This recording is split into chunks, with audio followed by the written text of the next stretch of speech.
देखिए सवाल है कि 4 अलग अलग धन संख्याएं आरोही क्रम में लिखी गई हैं। सभी 4 संख्याओं के औसत का 1/3 इन संख्याओं में सबसे बड़ी संख्या से 19 कम है। यदि पहली 3 संख्याओं का औसत 12 है तो दी गई संख्याओं में सबसे बड़ी संख्या क्या है। अगर इसे हम डिटेल से करेंगे, ट्रिक वगैरह इस सवाल में कुछ ज़्यादा लगती नहीं है तो बड़ी दिक्कत हो जाएगी। तो हमें सवाल यहाँ से उठाना है कि पहली 3 संख्याएं हैं उनका औसत है 12। अगर पहली 3 संख्याओं का औसत 12 है तो उनका योग कितना हो जाएगा, 12 गुना 3 36। अब पहली 3 संख्याओं का योग आ गया 36। सबसे बड़ी संख्या निकालनी है। फिर कहा कि चारों संख्याओं का औसत का 1/3। जब 4 संख्याएं, नॉर्मली परीक्षा में सवाल ऐसा आता है कि 4 से औसत जो है वो पूरा पूरा कटेगा जोड़।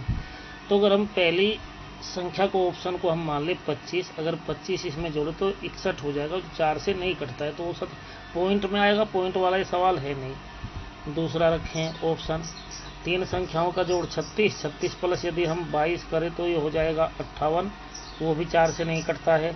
तो आंसर ये भी ये कह लीजिए कि लगभग मुश्किल है इस तरह का उत्तर जो है सेट होना।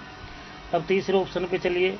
तीसरे ऑप्शन में दिया गया है 24, 36 और 24। चौथी संख्या को यदि हम 24 ऑप्शन से लें तो जोड़ कितना हो जाएगा, 60। चारों संख्याओं का जोड़ 60 हो जाएगा। औसत निकालेंगे, 4 से डिवाइड करेंगे 15 आ जाएगा, अगर ये ऑप्शन ठीक है।